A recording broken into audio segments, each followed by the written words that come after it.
Well, look with me, if you will, in your Old Testament at Daniel chapter 5. Daniel chapter 5. Last week we looked at Daniel 4. The Lord willing, next week we'll look at Daniel 6. And we're kind of taking a break from our study of the Gospel of John through November and December. We'll get back into John's Gospel after the first of the year. But this morning we're looking at Daniel chapter 5. For those of you who have a good memory of current events or past events, think back with me in 1980. Governor Ronald Reagan was elected president, and although he inherited an economic recession, remember he set about investing in industry, tax cuts, reduced many of the social programs that had kind of gone to the extreme under Lyndon Johnson, the earlier administrations. And also Reagan increased our military spending and built, I think, America's forces and reputation around the world. But as much as Reagan did for our nation, I think Reagan will most be remembered for what he did in his fight against what he called the evil empire. Remember? The Union of Soviet Socialists. Reagan despised Russia and the satellite countries, and he intended, as best he could, as best any president could, to reverse the influence of the Marxist influence in philosophy and government. Primarily what he wanted to do was to take the influence of Marxism out of Europe and Asia and at least minimize it as best that he could. He left office in 1988, and when he left, you'll remember that the evil empire had been dramatically weakened. November 9, 1989, a year later, citizens in Germany began to tear down the wall, where we had East and West Germany. On that day, they began to tear down the wall, and there was one united Germany. The Iron Curtain had continued to fall. And today, Russia, as much as they're in the news because of their devilish dictator, today Russia is really a paper tiger. A paper tiger who wants to gain prominence still in the world and has somehow bamboozled the whole world into thinking he's something, they're not. NATO could have taken them out of the picture long ago, but somehow the Russians have convinced the world that they're stronger than they are. Still, the Iron Curtain fell, the influence of Marxism has fallen, and the evil empire that once was large was reduced. It is no more. A kingdom fell. In Daniel chapter 5, God destroys another evil empire. Babylon, which we relate to modern day Iraq and Arabs, Babylon had pillaged, raped, and murdered millions of people for over 70 years. And it seems as though God had said, I've seen enough. And so Daniel 5 tells the story of Belshazzar, the king, who is in really kind of a dual residency with his father. He hosts this grand feast. Actually, it was an orgy. And during this orgy, using the sacred vessels that were stolen from Israel's temple, they began to offer sacrifices to their gods. Using those sacred implements of worship, they misused, they despised, they abused God's people and made, in a sense, God, Yahweh, a laughingstock. Well, no one would be laughing very long. Nebuchadnezzar's son, Belshazzar, paid the ultimate price with his own life, and his kingdom fell. So, remember last week, we ended chapter 4 with these words. The end of chapter 4, Nebuchadnezzar, who had been laid low, says, "Now I, Nebuchadnezzar, praise, exalt, and honor the King of heaven, for all his works are true, and his ways just, and he is able to humble those who walk in pride." And that's exactly what we saw in the king's life. God had laid him low. For 7 years, he was wandering in the wilderness, living and looking and smelling like an animal. So, from chapter 4, we turn the page to chapter 5, and we're introduced to another character, Belshazzar. But when we turn from chapter 4 to chapter 5, we've also turned 20 or 30 years. Daniel is not concerned with giving us a chronological accounting. Daniel's desire, under the Spirit of God, is to tell us what God said and what God did in reference to the pagan king Belshazzar. Now, look at Daniel chapter 5 and look at verse 11. It says, "The queen entered the banquet hall because of the words of the king and his nobles. The queen spoke and said, 'O king, live forever. Do not let your thoughts alarm you or your face look pale.'" And she goes on to say, there's something that you need to remember, and that is, she says, your father experienced the same thing. Now, what she actually means by Belshazzar's father is probably means Belshazzar's grandfather. Because in old days, they would refer to the patriarch of the family as the father.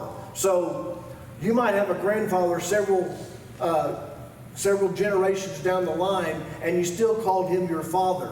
We've sung that song many times. Father Abraham had many sons. Many sons had Father Abraham. Well, so Father Abraham is kind of our father, that is our spiritual father. And when they talked about their relatives on down the line, a man was a man was a man, a father was a father was a father, whether it's a great-grandfather, a grandfather, or a father.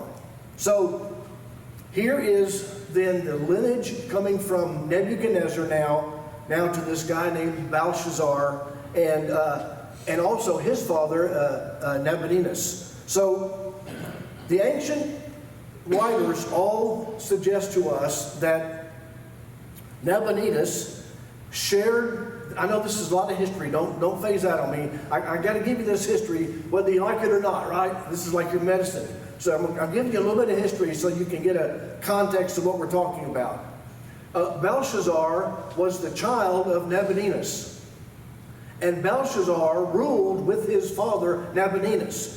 But for some reason, Nabonidus left, historians tell us, left for about 10 years, maybe in the conquest of other peoples, and he left Belshazzar in charge. So there's really two kings.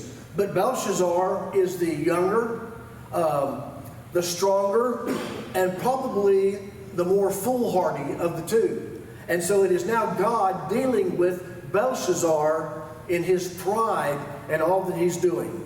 So look with me now at Daniel chapter 5, the first 4 verses. Belshazzar, the king, held a great feast for 1,000 of his nobles, and he was drinking wine in the presence of the 1,000. When Belshazzar tasted the wine, he gave orders to bring the gold and silver vessels which Nebuchadnezzar, his father or his grandfather, had taken out of the temple which was in Jerusalem, in order that the king and his nobles, his wives, and his concubines might drink from them. Then they brought the gold vessels that had been taken out of the temple, the house of God, which was in Jerusalem, and the king and his nobles, his wives, and his concubines all drank from them. Verse 4. They drank the wine and praised the gods of gold and silver, of bronze, iron, wood, and stone. So, I want you to get a picture of this kind of pride's putrid party, Belshazzar's feast.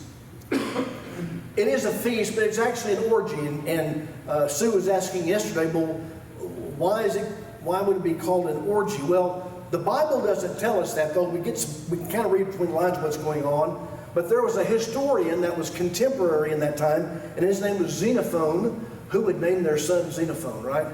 But his name was Xenophon, and he documents this. And Xenophon, the historian, says, yes, it was an orgy. In other words, all of the thousands of the king's men and women and concubines and wives, they're all having this big party. And Belshazzar is front and center of it all. In fact, that was a custom. If you went to a big banquet and the king would sit at the head table, and you would only drink in the proportion that he drank. You would only eat in proportion to what he ate. So the king always set the pace. So Belshazzar is up there drinking and having fun, and revelry is being created, and things are happening front and center. Here's the king setting the pace for the party. And the more he drinks, the more stupid he gets.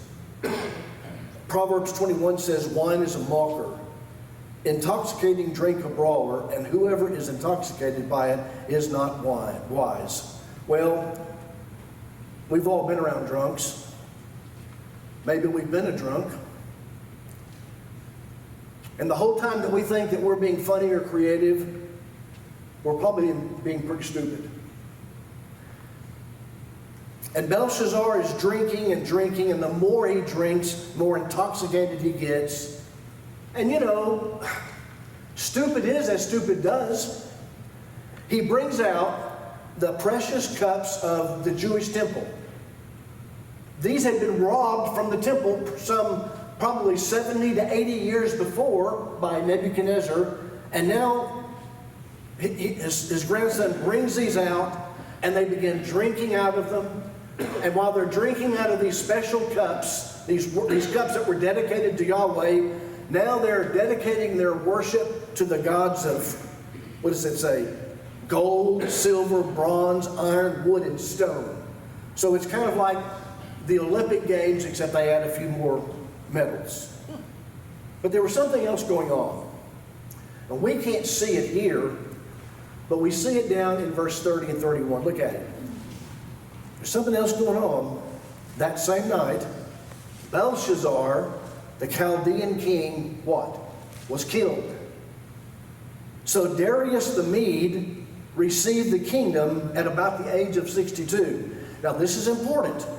Belshazzar is what today we would call an Arab from Iraq. Now this, don't take that punctually to literally, but the Arab people and that area.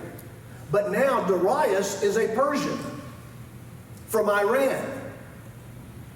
And now the Persians have taken over the Arabs. And by the way, you do not get those people confused. If you call a Persian an Arab, they are insulted. It's kind of like calling a Scotsman an Irishman. They don't like it. They don't like it. So here is the Persians, basically, Iran, have taken over the Arabs, Iraq. A guy named Darius, at 62 years of age, becomes now the great king of all. Pride's putrid party. Belshazzar has thrown a party on the night that the Persian king takes over. How stupid can you be? Darius took over Babylon, and now it's not the Arabs but the Persians, and it happened. This big feast goes on the night the king takes over another king. So historians have asked, well, What was Belshazzar thinking? Well, he wasn't.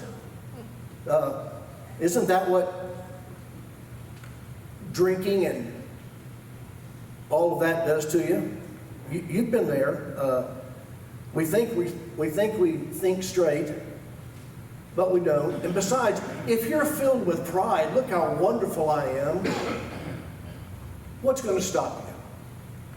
Well, God. So, a couple of obvious lessons, and maybe a few less obvious. And that is this. Now, I feel like I'm preaching to the choir because, you know, we're the generation, most of us, not all of us, some of you are young and handsome and pretty and all of that, but some of us are we're kind of on our way out. Can I say it that way? So maybe what we want people to do is to look at us and learn from us, but the lesson is this. Don't miss the lessons of the people who have come before you. Belshazzar should have remembered what his grandfather no doubt told him. Remember Nebuchadnezzar? Don't you think that Nebuchadnezzar had set little Belshazzar down on his knee at one time and said, listen, Bel, God made me crazy for 7 years. And I wandered out there. I mean, I was eating grass. I looked a mess. I felt a mess. I was crazy. And it just happened to me, and then it was over. Listen, bow down before the Most High God, Yahweh. Don't you think Nebuchadnezzar talked to Belshazzar some? Well, let's say Nebuchadnezzar had died before Belshazzar even got on the scene. Don't you think that someone would have told Belshazzar, let me tell you about your granddad. Oh, your granddad had his issues, but you know what? He got them straightened out, and in the end, God blessed him. Don't you think he ever heard the story? But Belshazzar no doubt heard the stories of his grandfather wandering in the wilderness, and he's still looking and living la vida loca. Oh.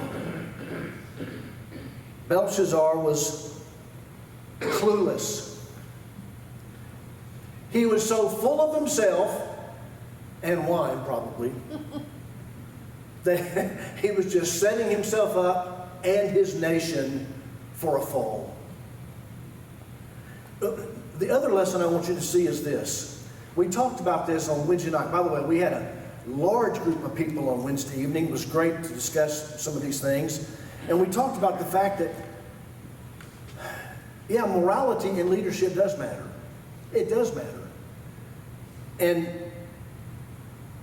this is a lesson here to say that when the king screws up, sometimes we pay the price too. Pride's putrid party.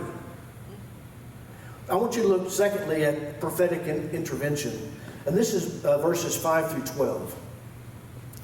Suddenly, the fingers of a man's hand emerged and began writing opposite the lampstand on the plaster of the wall of the king's palace. And the king saw the back of the hand that did the writing. Then the king's face grew pale, and his thoughts alarmed him, and his hip joints went slack, and his knees began knocking together.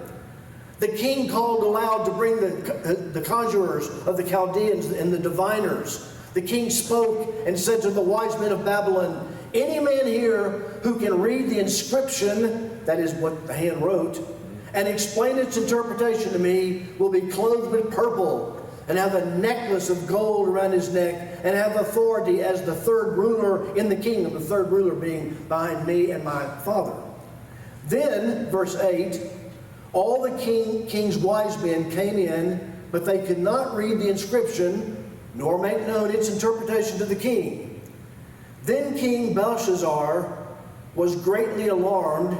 His face grew even more pale, and his nobles were perplexed. Enter the queen mother. This is probably his mother and not his wife. The queen entered the banquet hall because of the words of the king and his nobles. The queen spoke and said, O king, live forever.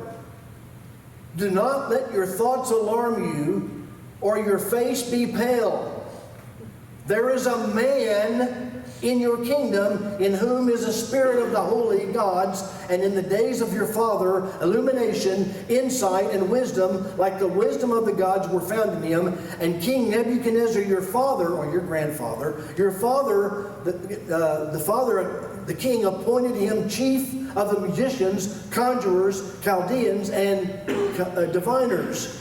This was because an extraordinary spirit of knowledge and insight he had, and the interpretation of dreams, explanations of enigmas, and solving of all difficult problems were found in this Daniel, whom the king named Belshazzar. Let Daniel now be summoned, and he will declare the interpretation. Prophetic intervention. The king is plastered. And while the king is plastered, he sees a hand writing on the plaster of the wall. Some have suggested this hand didn't really happen. The king was so drunk, the whole place was so drunk, they were seeing purple elephants, right? This course. I don't think that's the case. It could be. It could be just their imaginings. But if we believe in a God who can create with one word whatever he wants, this would be chump change, right? Right on the wall. So I'm not ready to take out the supernatural of what God did and what God does. So the king sees his hand, the back of his hand writing on the wall, and that would make me swear off of booze forever, right?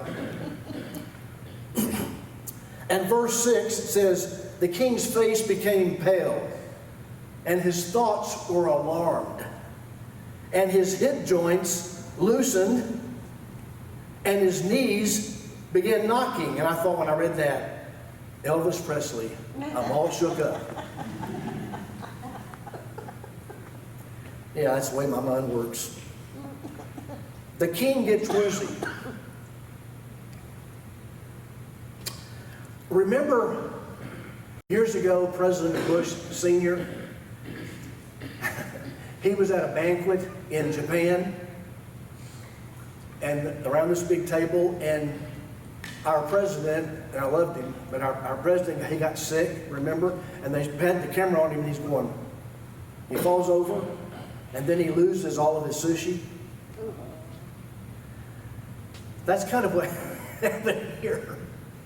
Now, I can't read Aramaic, and by the way, from Daniel 2 to about Daniel 7, I believe, it's not in Hebrew, it's in Aramaic. And I don't read Aramaic, so I have to be completely dependent on those who do. But most of the translations kind of clean it up. The Christian Standard Bible reads verse 6 this way. His face turned pale, and his thoughts so terrified him that he soiled himself, and his knees knocked together. And if that didn't bless your heart, the International Standard Bible says, while the king watched the back of the hand as it was writing, his facial expression changed. Utterly frightened, he lost control of his own bowels, and his knees knocked together. This was a mess, literally and figuratively. So what do? Well, of course, Mom came in. But what do you do first? He calls the witches and the warlocks. They have no idea what the writing means. They have no idea how to interpret it. And history then repeats itself. Who do you call? Not Ghostbusters. Who do you call? You call Daniel.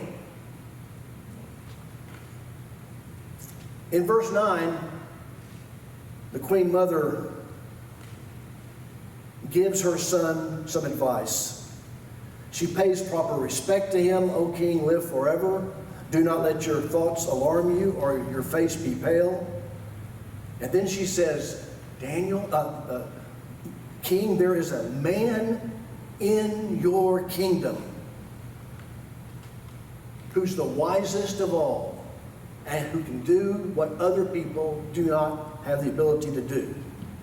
And so in verse 12, let Daniel be summoned, and he will declare the interpretation. Okay, let me bring some application, okay? Some application, because this is 2,500 years ago. This is a king and all of that, and so we got to kind of bridge the gap. But let me bring some application. Now listen now. Why do we as believers, why do we go back to the things of the world to find understanding and answers to the stuff that confounds us? Here we come to the Lord, we've experienced His goodness and mercy, and yet time and time again, we seem to want to go back to the ways of the world to find happiness. Why is that? Why does the stuff of the world, we think, make us happy? Because every time we do, every time we go back, and I know, especially if you're a young Christian, the world is still pounding on you. I remember those days. And the world's still calling you back, and it's kind of a tug. Why do we do that? Because every time we go back, we know we're going to be disappointed. We know it. I say this respectfully, but I want you to hear me. It's like the woman or man, it could be either one, but generally the woman, who lives with a guy who beats her. Maybe he's a drunk, maybe he's not, but he beats her. And she loves him, yes, but after so many times, why can't she learn he's not going to change? And if he's going to change, I can't change him. But I can't be around while he beats me. Why does it take... And again, I know that a woman or a man would love their spouse and want it to work out for the sake of the children. I know that. But we keep going back and back and back, thinking it's going to be different. And when Christians go back and back and back into the world, thinking that things are going to be different, it never is. So she says, I know a man. And she's talking about Daniel. But ultimately, who is she speaking of? Well, Daniel is a type or a shadow or a hint of Christ to come. The man ultimately is not Daniel, but the Lord Jesus. And Paul puts it this way, for there is one God and one mediator also between God and man, the man Christ Jesus. I know a man. I know a man. There's a man in here who turns water to wine. And he walks on the water and gives sight to the blind. And he gives back life to the one that's dead. And he fed 4,000 with 7 loaves of bread. There's a man in here who makes demons flee, who makes cripples walk, and he's chosen even me. For he lives in my heart and I have no fear. I'm a better man because he lives in here. So from a putrid party to a prophetic intervention, and now to prophetic insight. Daniel is brought in. And Belshazzar looks at him and says, I know you. Aren't you the dude that my grandfather brought in? Yeah, oh yeah. What's the king saying? I own you. How weird is this, though? The king's got to have Daniel. And he's telling Daniel, I own you. No. If anything, Daniel owned the king at that moment. Because Daniel knew what was coming. He says, if you can interpret the writing on the wall, I'll give you a robe of purple. That's why Sue wore her purple today, because she's a queen, and I'm her lowly servant. I'll give you a beautiful purple robe. I'll put a gold necklace around your neck, and you will rule behind me and my father Nabonidus. Excuse me. What does Daniel say?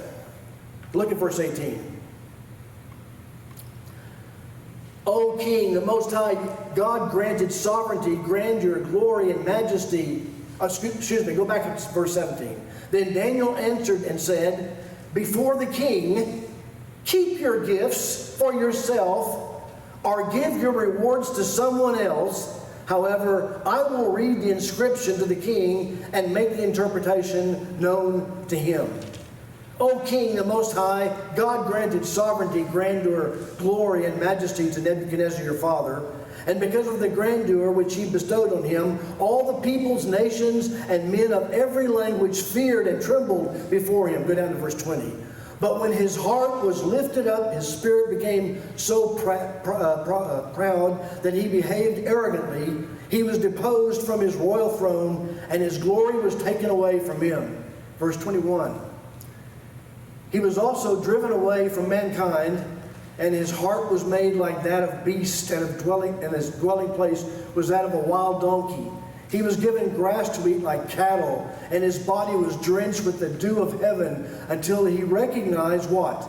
That the Most High God is ruler over the realm of mankind, and that he sets over it whomever he wishes. Verse 22. Yet you, his son, Belshazzar, have not humbled your heart, even though you knew all this. Oh, but you have exalted yourself against the Lord of heaven, and they have brought the vessels of his house before you, and you and your nobles and your wives and your concubines have been drinking wine from them, and you have praised the gods of silver, gold, bronze, iron, wood, and stone, which you do not see, hear, or even understand.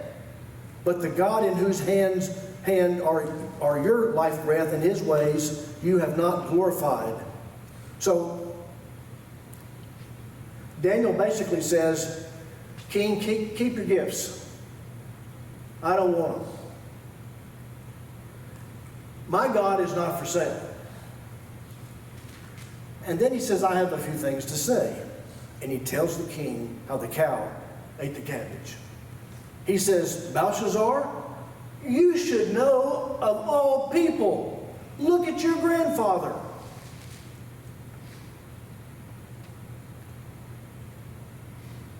So, some application. First of all, from Daniel's side. A man, a woman of God. Listen, this is it's all important. So, a man or a woman of God can't sell out to any king or president or any political party. Politics and faith often clash. And sadly, sometimes we choose the wrong side. Politicians and Jesus sometimes clash. And we choose the wrong side. So Daniel was a man of integrity. I'm thinking Daniel says, my life could be, I was offered the third place in the kingdom. And this is a large kingdom. Daniel said, no, I don't want it. On Belshazzar's side, and it's the greater point of the whole passage, always remember that God installs and God takes out a leader. God installs and God takes out a leader. And the knowledge of that ought to keep every king and president on their knees. In fact, it ought to keep us on our knees. That our vote Our vote is so very important because at least we perceive that our vote is signaling the will of God. So God puts in and God takes out whomever He will. So from a pitiful party to a prophetic intervention to a prophetic insights, and the last idea is this: prophetic fulfillment. Starting at verse 24. Then the hand was sent from him, and the inscription was written out. Now this is the inscription that was written out. Mene, mene, tekel, upharsin. This is the interpretation of the message. Mene, God has numbered your kingdom and put it to an end. Tekel, you have been weighed on the scales and found deficient. Peres is another form of upharsin. Peres, your kingdom has been divided and given over to the Medes and the Persians. Whoa. Well, we didn't read it here, but Daniel refused the gifts, but he got them anyway. And Belshazzar got his just deserts as well. Daniel interprets a message, that writing on the wall, and what a message it was. Nebuchadnezzar and Belshazzar are alike in many ways, except the result was much different. Nebuchadnezzar repented, humbled himself, and came to God. Belshazzar didn't and faced the consequences. Belshazzar died in his pride. You know, there are some people who are so proud. They think, and they've told me this, I've had people tell me this over the years, I don't need that. I don't need the Lord. I don't need the church. I'm a good person. I think I've told you this story before. A young couple I was visiting years and years ago, maybe in my first pastorate, and I went into the house and sat down with the wife, and she said, my husband's in the garage. He'll be out in just a minute. So she said, before he comes, I want to tell you, he is so afraid that he's going to die and go to hell before he's baptized. Now, they didn't understand the concept of baptism, but she said, he's so afraid he's going to die and go to hell. And I said, well, what's keeping him from coming to the Lord? And she said, pride. Pride.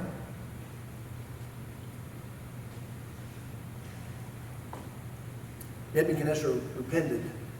Belshazzar didn't. Now, I want to read for you what happened. We can't get it here in the scripture. We have to go to an ancient philosopher, an ancient historian who wrote during this time. Again, his name was Xenophon. And Xenophon tells what happened on that day. That the Persians had they had changed the course of the Euphrates River, dammed it up and changed the course of the Euphrates River because the river flowed underneath parts of the city. They dammed up the river, changed the course of the river, waited till it dried up, and the army began walking on the dry bed under the city walls to get in there. Cyrus the Persian and his generals, Gadaeus and Gobryas. Here's what the historian wrote. Now listen. After entering the city, and some of this is, you can't make sense of it, but you know, at least I can. After entering the city, after entering the city, they found the people drunk. And of those whom they encountered, part of them they smote, part fled, and part raised a clamor and yelled, and they killed them. But those who were with Gobryas, that's the general, also raised a clamor as if they also joined in the revelry of the night. That is, they were so drunk they didn't know what was going on. And going as fast as they could, they came soon to the palace of the king. That is, now they're being chased. But those who were with Gobryas and Gadaeus, that's the generals, being arrayed, found the gates of the palace closed. Well, of course. But those who were appointed to go against the guard of the palace fell upon them when drinking before a great light, and were quickly engaged with them in hostile combat. So you had this battle going on in front of the gate. Then a cry arose, and the king summoned them to see what was going on, what the affair was. And some of them rushing out, opened the gates. How dumb is dumb? The enemy's on the other side of the gates. You're going to open the gates to go out and see what's going on. They opened the gates. As they who were with Gedaliah saw the gates open, they rushed in, and pursuing those who attempted to return, they smote them. I love that word, smote. And they came to the king, and they found him standing with his sword drawn. And those who were with him, with Gedaliah and Gobias, overpowered the king, and those who were with him were slain. Some fighting, some fleeing, and some seeking safety the best way they could. And Cyrus, now he's the king, that is the new king, and Cyrus sent certain of his horsemen away and commanded that they should be put to death, those who they found in their dwellings, or those who were walking around the city, and if they could speak the Syriac language, spare them. Otherwise, everyone should be put to death. Pretty bloody picture. See, we figured out today how to kill people with class. We don't cut their heads off with swords. We just drop bombs on them. Wow. Some application of a bloody story. Then I'm finished. With all the evil, pain, and suffering going on in this world, it's easy to think God has lost control. But I promise you, if the Bible is true, and it is, God remains the one sovereign who installs kings and rebukes kings, who installs presidents and gets rid of presidents. God uses preachers, presidents, pagan kings, and people to do his business. And verse 30 says, that same night, Belshazzar, the Chaldean king, was killed. And so Willie begins to sing. Turn out the light, the party's over. They say that all good things come to an end. Call it a night, the party's over, and tomorrow starts the same old thing again, except for Belshazzar, the lights were turned out permanently. He didn't have another shot at a party. Now what does that say? That says to any of us, and any of those that we know and love, who have not bowed before the Most High God, you never know when your party is over. So take care of real business now while you have the opportunity. Bow with me, please.